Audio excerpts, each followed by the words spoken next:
The Legend of Zelda series features many of the best games ever made. Some are amazing, but some, well, not so much. So today, I'm going to take a look at the best and worst Zelda spin-offs you probably forgot existed. Well, spin-offs are games that borrow elements from The Legend of Zelda but aren't officially part of the main series. Nintendo have done their fair share of experimenting over the years, and the results, well, they've been hit and miss. Some spin-off games have been in collaboration with other companies, other spin-off games have been when Nintendo opened up the license for The Legend of Zelda. Well, with the Switch 2 coming later on this year, I hope we're going to see more collaboration with the Zelda franchise, and hopefully we'll see some really interesting spin-offs as well. Well, first of all, let's dive into the Legend of Zelda spin-off games and look at them from worst to best, and then I asked the Triforce Times community for some predictions for the future related to new spin-off Zelda games. Well, first of all, we've got the worst Zelda spin-offs, and that includes Zelda the Wand of Gamelon, and also Link the Faces of Evil, and these were released in 1993 on the Philips CDI. So while these are separate games, I'm going to combine them into a single entry on the list, given they're actually released on the same day in 1993. The Wand of Gamelon had Zelda as the playable character, and Link in the Faces of Evil. These are just not good games. Both of them have terrible gameplay, bad controls, and honestly just laughable cutscenes. They do border on so bad it's good, but no wonder Nintendo kept the Zelda license so close to them for many, many years. Well, next up we've got Zelda's Adventure. This one came out in 1994, also on the Philips CDI. So this game featured Zelda as the main playable character, and it was a top-down game similar to the original Legend of Zelda. Unfortunately, the controls were really difficult, the gameplay was really poor, plus also the game featured full motion video throughout, and to be honest, that was just really, really bad. Next up, we're getting into better territory now, so we've got Tingle's Balloon Fight DS. This one came out in 2007 on the Nintendo DS. So Tingle's Balloon Fight DS is an action platformer, and it was only released in Japan, and it features Tingle as the main character. Basically, this is Balloon Fight with Tingle. It was released exclusively to Platinum members of Club Nintendo Japan, and the game had 3 modes including Balloon Fight, Balloon Fighting Spirit, and Balloon Trip. And the original Balloon Fight was released on the Nintendo Entertainment System, and this game does make some sense given Tingle, is often airborne via balloons in Majora's Mask. In this game you have to keep Tingle in the air, pop the enemy balloons, hit the enemy parachutes when they're on the way to the ground, and when your enemies are on the ground you have to knock them off the platform. Well, next up we've got another Tingle game, so freshly picked Tingle's Rosy Rupeeland. This one came out in 2006 on the Nintendo DS. So this one's a Zelda spin-off game with the weird and wonderful Tingle once again as the main character. Tingle's trying to build a tower near his house, but he needs money, of course. Tingle's got to go into dungeons and find things to sell to get rupees. So this game does include a pretty good bartering system in the shops, where you can haggle for prices for your rupees, plus the Nintendo DS was used pretty well when it came to the navigation, and also the map functionality too.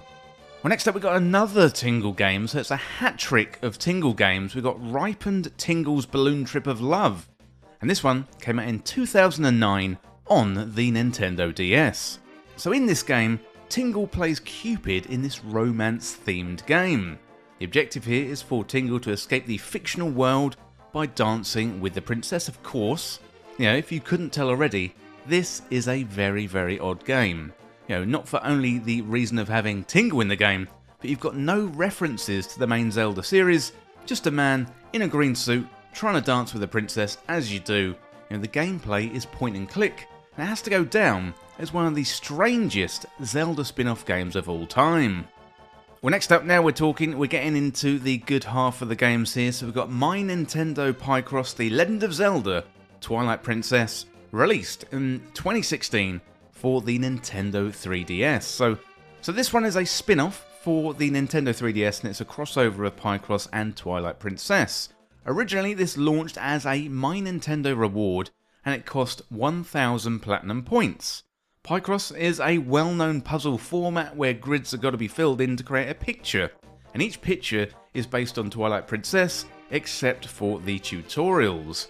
Midna pops up and provides tips on how to complete the puzzles, and if you complete the puzzle you get a Miiverse stamp, and that was shareable, even though that was before Miiverse was shut down. There's been many versions of Picross over the years, as it does lend itself pretty well to partnerships and spin-offs, and this was a great example based on Twilight Princess. Well, next up we got Hyrule Warriors. This one was originally released in 2014 on the Wii U. So this one is a mashup of the Legend of Zelda with gameplay of Dynasty Warriors, and was developed by Team Ninja and Omega Force. It was pretty successful and later got a port to the Nintendo DS in 2016 as Hyrule Warriors Legends, and later the game was ported again to the Nintendo Switch as Hyrule Warriors Definitive Edition, and combined all the content in the two previous releases. Gameplay wise it is very similar to Dynasty Warriors, where you pick a character and then fight against hordes of enemies. Given it's a Zelda spin-off, then you take control of Zelda themed characters like Link, Princess Zelda, Impa and Lana. And the great thing about Dynasty Warriors style games is you cut through hordes and hordes of enemies, plus also you have to think tactically too, so you don't get overwhelmed. So Hyrule Warriors also featured many locations from the Legend of Zelda series. Okay, now we're getting into the top 3, and these are some of the best Zelda spin-offs out there. So we've got Link's Crossbow Training, released in 2007 on the Nintendo Wii. So this one is a spin-off from Twilight Princess and features the same Link in the same art style as that game. Nintendo released a Wii Zapper, hoping it would be as successful as the Nintendo Entertainment System Zapper, but you couldn't buy Link's Crossbow Training as a standalone game, it only came as a pack-in with the Wii Zapper. Link's Crossbow Training is a shooting gallery game, and the levels are themed around locations in Twilight Princess. The game is essentially a tutorial for the Wii Zapper, but while the game is short, it is actually pretty fun. Well, next up we got Cadence of Hyrule. This one was released in 2019 on the Nintendo Switch. This one is a spin-off with the makers of the indie game called Crypt of the Necrodancer. This one is a top-down Zelda game with rhythm elements. It's got a gorgeous pixel art style, plus also the actions have to be taken on the beat. At the time, we were hoping Nintendo would lend the Legend of Zelda license to more indie developers, but that is just something that we haven't seen. But hopefully with the Switch 2 just around the corner, perhaps Nintendo are going to loosen the leash a little bit and let more indie developers come up with interesting and entertaining titles, just like the Cadence of Hyrule. Okay, finally we've reached number 1, and I think this is the best Legend of Zelda spin-off game, and we've got Hyrule Warriors Age of Calamity. This one was released in 2020 for the Nintendo Switch. So Hyrule Warriors must have gone down pretty well with Nintendo fans, because only a few years after the last one, Hyrule Warriors Age of Calamity was released. This is set 100 years before Breath of the Wild and doesn't feature as many characters as Hyrule Warriors. This is a much more self-contained and has a relevant story in relation to the modern Wild era Zelda games. This is probably the most Zelda-like spin-off game, when it comes to all of the spin-offs, and is very, very highly regarded by fans. Well, next up we've got the community spotlight. So I asked you what you want to see in a Zelda spin-off game, and I got loads of comments, so let's dive into them. So first of all, we've got Ink Stick Equals Pen, and they say a spin-off where instead of saving the world, Link takes a job mowing lawns with his sword and breaking pots to pay his debts. I definitely like that idea, and it kind of reminds me of Power Wash Simulator or something like that, a functional game where Link takes his grass cutting skills, abilities and puts them to the max. I think that'd be a really good idea, and thank you for writing in. Next up we got Dark Dragon Medeus, and they say I would love to see a turn-based or ATP based Zelda RPG inspired by Chrono Trigger. So it's an idea I've talked about before, but not on this channel. Link would basically play as Chrono for obvious reasons. Zelda would be the physically frail healer with some magic and haste similar to Marl. There's playable characters among the respected races of the Zora, Goron, Rito and Gerudo, stats, abilities and associated elements for each of them, and the elusive final playable character is Ganondorf, basically playing a Magus-like role except pure evil rather than the anti-hero. Being a boss, then perhaps the section you play as him solo, later becomes an optional party member due to a semi-final boss either being a new foe or someone like Majora. And then the real final boss battle is choosing a good or evil side, and Ganondorf receiving the final transformation either way. Sounds like a setup for a golden RPG. Well, thank you Dark Dragon, I really do like this idea, and a turn-based Zelda RPG, I think that's absolutely genius and I would love to see it. Next up we got Caffeine Fueled Chaos, and they say I'd love to see a Zelda Mortal Kombat style game with 2D action fighting and all the Zelda characters. That reminds me of Soul Calibur, when Link was added into that game for the launch. I think it was on the GameCube, but you can correct me down there in the comments if I've got that wrong. So a Zelda fighting game, really interesting, and thank you Caffeine Fueled Chaos. Next up we've got Zach Zarak, and they say a Stardew Valley type Zelda game. It suits the game perfectly, they would only need to reskin it and add some details from the series. And then they've got another idea, Dungeon Maker, already planned and reworked as Echoes of Wisdom. And number 3, something that'd be hard to do is a city builder, or it'd be a fun scenario where the player needs to rebuild Central Hyrule after the Calamity or Tears of the Kingdom stuff. So first of all, you've got that Stardew Valley idea, so a cozy farming sim with characters from the Zelda universe. I think that is a fantastic idea and I would love to see it.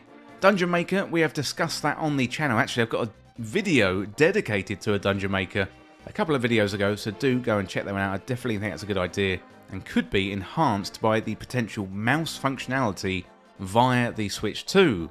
And then you've got the City Builder. I do think that is interesting. Again, could be enhanced by the mouse functionality on Switch 2.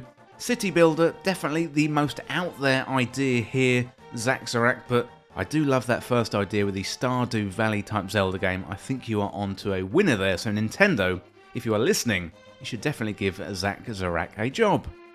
Next up we've got Chucko Later, and they say definitely a 2D fighting game with a roster that pulls from the whole Zelda history. I want to be an error main, alluding to the Zelda 2 character there. So Caffeine Fueled Chaos wants to see a Zelda Mortal Kombat game. Chucko Later wants to see a 2D fighting game. So we've definitely got some groundswell here for a Zelda fighting game spin-off, and let me know in the comments if you want to see a fighting game too. Next up, Dusty B says, I remember there being talks of a mobile game being in development after Mario Run. People were speculating on what we could see. At the time, I was playing a lot of mobile games. Tap Titans I thought would be an interesting style for Zelda. Tap the screen to attack an enemy. After so many, you get a boss that you only have so many seconds to defeat. I thought something similar would work for the Legend of Zelda. Yes, interesting, Nintendo did seem to push a few mobile games a few years ago. Mario Run, and then you've got Animal Crossing and various things. I think they're coming out with the Pokemon mobile game soon. Pokemon Champions, I think that was announced this week, but nothing to do with the Legend of Zelda just yet. I do think it'd be a really interesting idea, and certainly I would download that onto my Android phone, and I would be there in a second. So thank you Dusty Bees for writing in. Next up we got Maikeru Shinigami, and hopefully I did justice to your name there. And Maikeru says, always interested in another Hyrule Warriors. That said, for something different, I love the thought of a TRPG like Mario and Rabbids or Persona. And definitely agree with you, imagine the combination of something like Persona 5 and the Legend of Zelda. I think that is a really interesting idea, and hopefully we will see it in the future. Next up we got Markcar8, and they say maybe another Hyrule Warriors again. The last Hyrule Warriors was good, and that was Age of Calamity. I felt the amount of content was very good. So we've got 2 votes there, so Maikeru Shinigami and also Markcar8 saying more Hyrule Warriors. And in the video we ranked Hyrule Warriors Age of Calamity as the #1 Zelda spin-off game. So let me know in the comments if you want to see more Hyrule Warriors on the Switch 2. And finally, we've got I'm Not Real, You Are Just Crazy, and they say, I want to see a dating sim. So that could be a very interesting one indeed. So maybe going back to Dusty Bees and combining the idea of a mobile game and a dating sim, I think that could be really interesting, but a dating sim nonetheless. You've got plenty of eligible bachelors and bachelorettes in Hyrule, so definitely would be really interesting to see a dating sim in the Zelda universe. So thank you everybody for writing in, and let me know in the comments what you think and let me know if you've got any good Zelda spin-off ideas. Well, that is it for the video today, looking at the best and the worst Zelda spin-offs you forgot existed, and as always, thank you so much for watching or for listening. Don't forget to hit that subscribe button down below for even more Zelda content here on Trifroce Times. Well, thanks again, and I'll see you real soon.